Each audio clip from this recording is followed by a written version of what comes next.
Hi, I'm Fernando Pereira from the Federal University of Minas Gerais, and today I will tell you about a static analysis that finds where divergences might happen in a GPU program. This analysis is called Divergence Analysis. The Divergence Analysis answers this question. Given a program, which branches may cause divergences and which branches will never do it? To answer the core question, the divergence analysis classifies variables as either uniform or divergent. Can you think for a minute about the divergent variables? How to find them? In the base case, we have that the thread identifier is divergent. Also, variables created by atomic operations are divergent, and then variables that depend on a divergent variable are divergent as well. Let's take a look into each one of these cases. First, it's clear why the thread identifier is always divergent. Is it clear that TID is divergent by definition? After all, each thread sees this special variable with a different value. Then we have atomic operations that also create divergent values. For instance, consider this operation atomic increment. Each thread will increment a variable and then return its current value. But the operation is serialized. Thus, each thread will produce and see a different result. As for dependencies, we have two types of them: data and control. We had seen these categories of dependencies in the class about program slicing. You can revisit the definition reading this figure if you want. We would like to have a sparse analysis. Thus, we need to classify each variable as either uniform or divergent. And this information must be invariant along the entire life range of the variable. But some variables are divergent on some program points and uniform at others. For instance, consider R2 in this program. What is its abstract state? Can you stop the video to think about it? As we see, the abstract state of a variable depends on how it is defined. Thus, we should split life ranges at definition points to have a sparse analysis. Splitting at definition points corresponds to building SSA form. Then, once we split life ranges, we can see divergence analysis as a graph reachability problem. We create a vertex for every program variable and add an edge between them to denote dependencies. Then, after we build the graph, we can traverse it starting from the base cases. That's it, the TID and atomic operations. Everything that's touched in this traversal is divergent. To demonstrate how that works, let's use this program. Don't worry about what it does. That does not matter, actually. All that we need is the dependence graph. And here it is, our dependence graph. I've marked the nodes that are reachable from TID. Notice that this traversal missed some variables that should be divergent. In this example, we consider as divergent only the nodes marked in pink. Let's see why that happened. We missed some divergences. First, consider variable j. Can it be divergent? It was not marked divergent in the previous figure. J is here, hasn't been marked.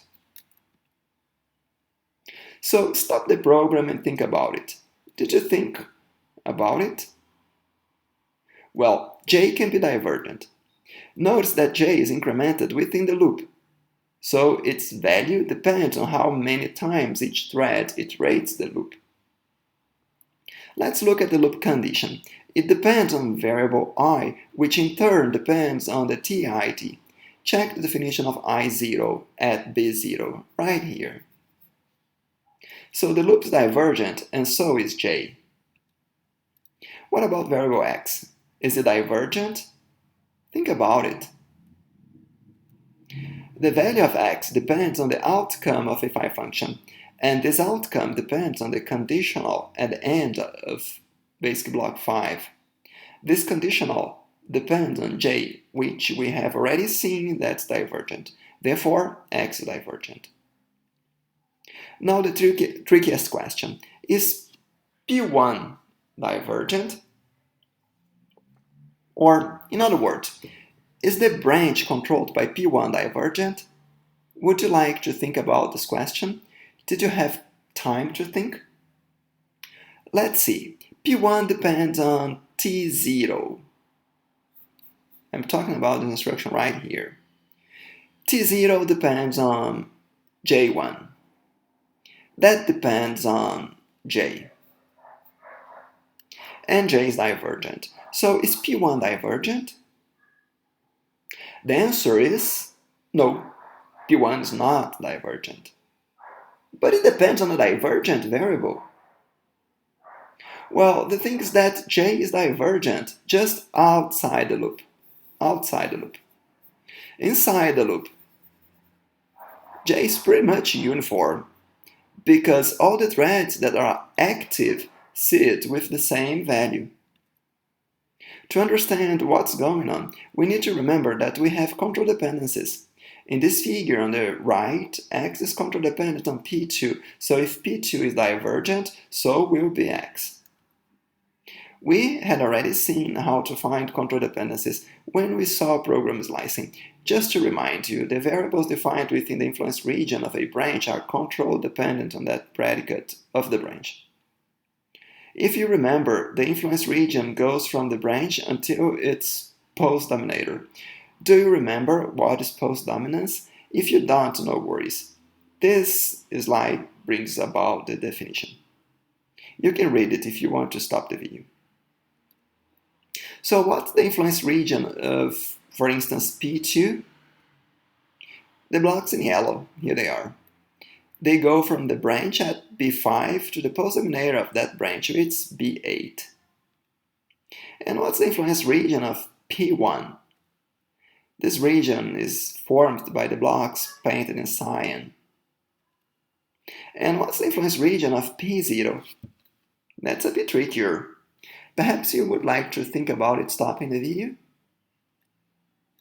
Anyways, this region is the entire loop, until B5, which is the post-dominator of the loop. And then we have this result that says that a variable is control dependent on a predicate if it's defined within the influence region of that predicate. If the variable escapes the influence region where it's defined, then its abstract state, that is divergent or uniform, depends on the predicate that controls the region. So in this example, the abstract state of J outside the loop depends on P0, which is the predicate that controls the loop. We shall try to transform control dependencies into data dependencies. To this end, we shall use the predicate to label the phi-functions at its post-dominator. In this example, the phi-function that defines x is in the post-dominator of the branch controlled by P2. So we will use P2 to label this phi-function. In this new representation, we have that variable x defined at B8 will be data dependent on x0 and x1, which are the arguments of the phi-function, and also on B2, which is the label of the phi-function. And for the variables that escape influence regions, we shall split the live range at the escape point. So the live range of J is split using a phi-function with just one argument. We continue using the same labeling process, so this new phi-function will be labeled with P0. That's the predicate that controls the influence region. This is the resulting representation that we obtain for our running example. This representation actually has a name. It was not invented to solve divergence analysis. It was invented much before. People didn't even think about GPUs at the time. It's called gated static single assignment form. It's called gated because the labels at phi-functions work like gates that determine the results of the phi-function. And in this new representation, we find all the divergent variables correctly. The green nodes are the new divergences that we get once we consider control dependencies in addition to data dependencies. And that concludes our class on divergence analysis.